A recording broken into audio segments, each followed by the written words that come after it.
Bueno, como dijimos en la clase anterior, la fotosíntesis se necesita realizar en etapas.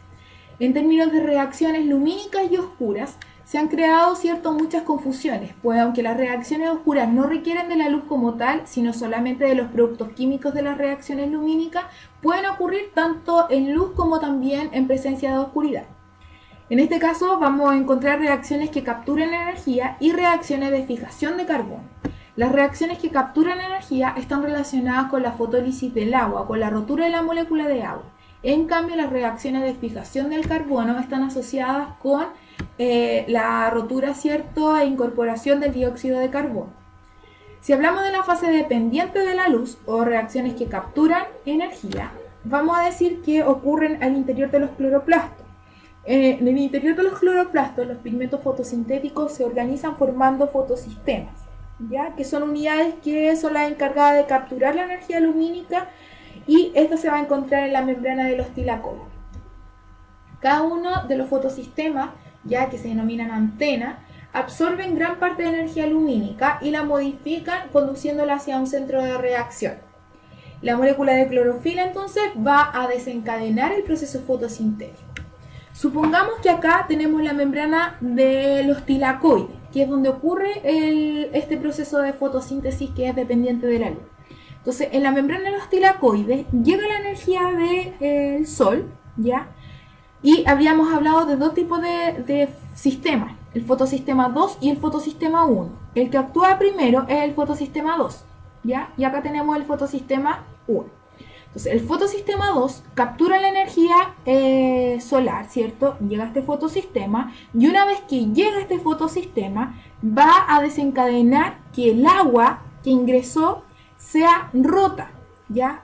Se rompe esta molécula de agua. Entonces la fórmula del agua es H2O. Entonces se va a romper en dos hidrógenos, ¿cierto? Y en un oxígeno, ¿ya? Entonces, como la molécula de agua está formada por dos hidrógenos y un oxígeno, se rompe. Entonces se rompen los dos hidrógenos y queda acá el oxígeno libre, ¿ya?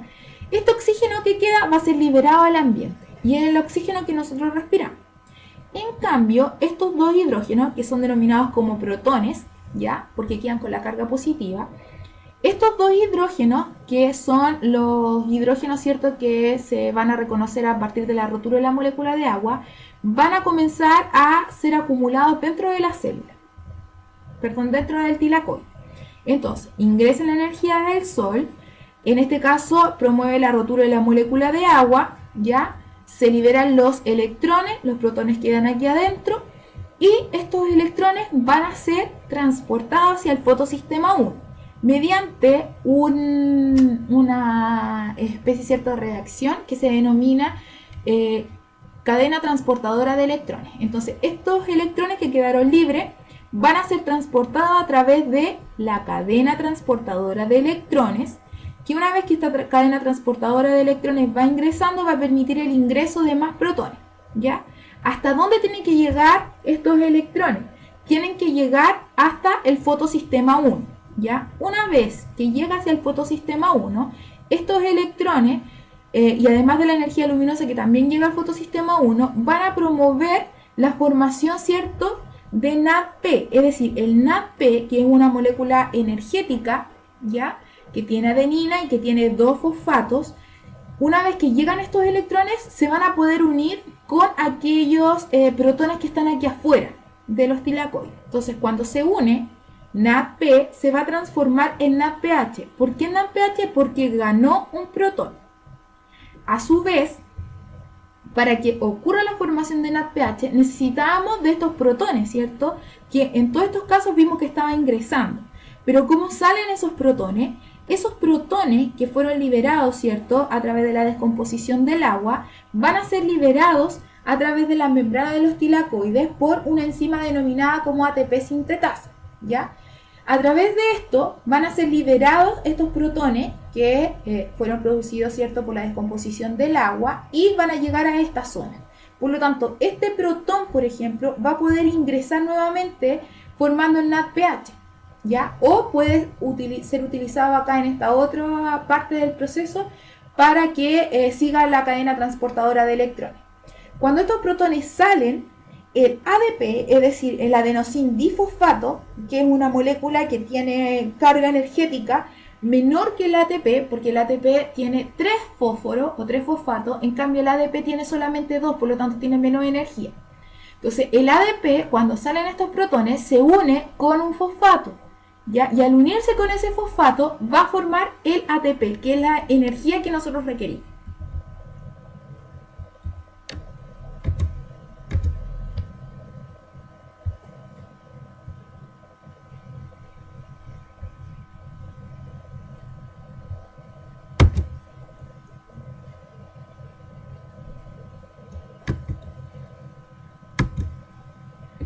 Entonces, el NADPH va a ser una molécula con alta capacidad, ¿cierto?, para poder captar y ceder electrones.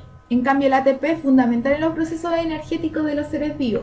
Ya es un nucleótido de alto valor energético. Entonces, el NADPH, que estaba presente, ¿cierto?, en el proceso, a nosotros lo que nos va a servir es para poder captar o ceder los electrones que provienen desde la cadena transportadora de electrones.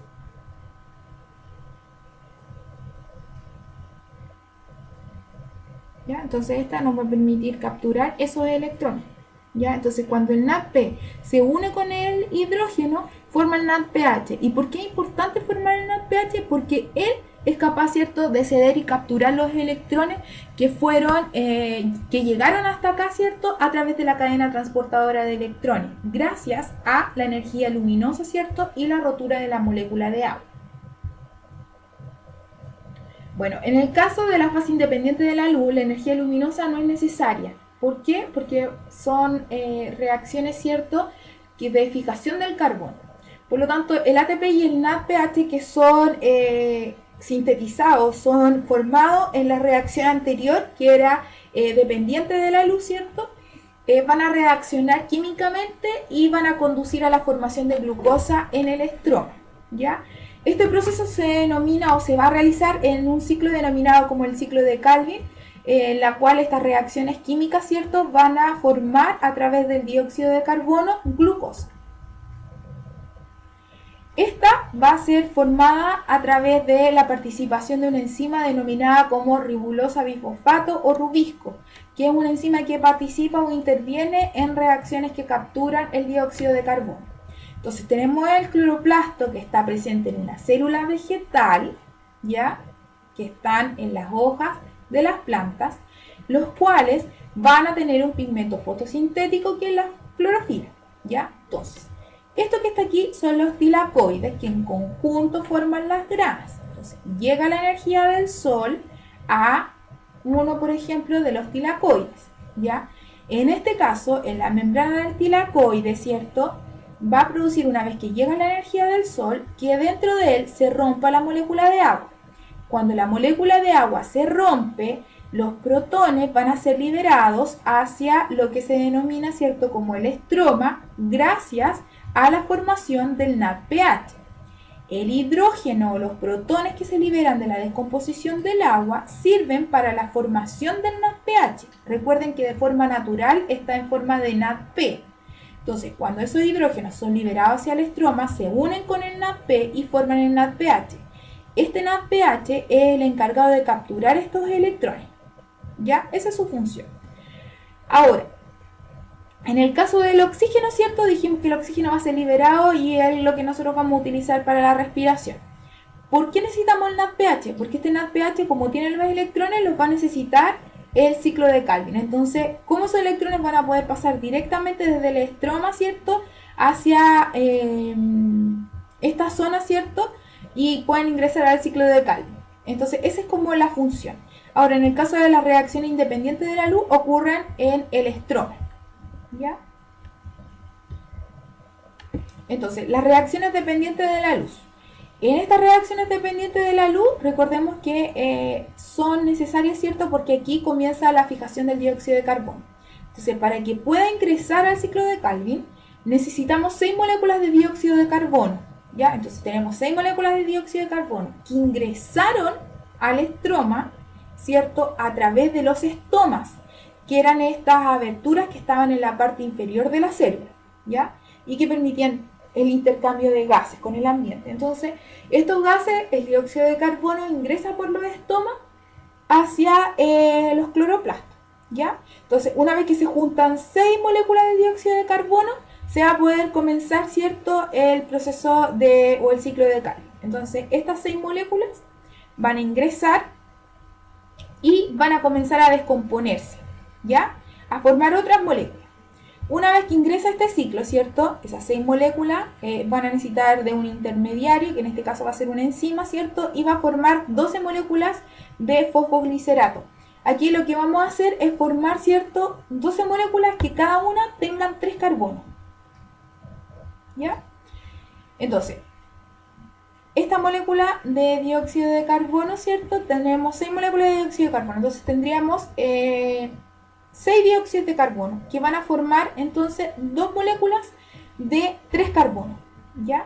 Ahora, en este caso vamos a necesitar ATP, ¿ya? Pero ese ATP que necesitamos acá es el ATP que se formó en la reacción anterior, ¿ya? Recuerden que en la etapa que era dependiente de la luz, nosotros gracias a la ATP sintetasa, ¿cierto?, formamos ATP. Este ATP quedó aquí en el estroma y va a ser utilizado ahora por el ciclo de Calvin, ¿ya? Entonces el ciclo de Calvin toma ese ATP que se formó en las reacciones dependientes de la luz, ¿ya? Le entrega un fósforo y al entregarle fósforo, ¿cierto?, pierde un fósforo, por lo tanto ya no va a ser adenosin trifosfato, sino que va a ser adenosin difosfato, porque tiene 2 fósforos, ¿ya? Al entregarle un fósforo, ¿ya?, se va a formar otra molécula, pero que ahora esta molécula requiere de la formación, ¿cierto?, o requiere de protones. Entonces viene el NADPH, que era el que se formó también acá en la reacción dependiente de la luz, y le va a entregar los electrones y el hidrógeno, ¿cierto?, que había capturado. Entonces lo toma y va a formar moléculas de gliceraldehído fosfato, que es otra molécula. Ya le estamos añadiendo compuesto a lo que era esta molécula, ¿ya? Y ahora, en este caso, vamos a ver que esta molécula, ¿cierto?, se van a formar 2 moléculas de gliceraldehído fosfato y gracias a esto se va a formar la síntesis, ¿cierto?, de glúcidos, de aminoácidos y ácidos grasos.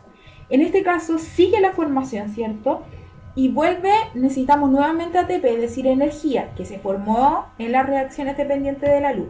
¿Hasta qué? Hasta que se forma la molécula de glucosa. Entonces acá tenemos fotosistema 1, fotosistema 2 y el ciclo de Calvin. Estos fotosistemas actúan, ¿cierto?, en la fase que es dependiente de la luz, ¿ya? Llega la energía luminosa, se rompe la molécula de agua, a través de la rotura se liberan electrones, los cuales van a pasar a través de la cadena transportadora de electrones hacia el fotosistema 1. En este intertanto, ¿cierto?, va a haber formación de ATP que va a servir para el ciclo de Calvin. Se toman estos electrones, ¿cierto?, que van a ser capturados, ¿cierto?, por el NADP. Recuerden que el NADP es un aceptor de electrones, entonces captura los electrones y captura un hidrógeno. ¿Y por qué los va a capturar? Porque se van a requerir para el ciclo de Calvin. Entonces, todos estos productos de la fase dependiente de la luz son utilizados en la fase independiente de la luz o ciclo de Calvin.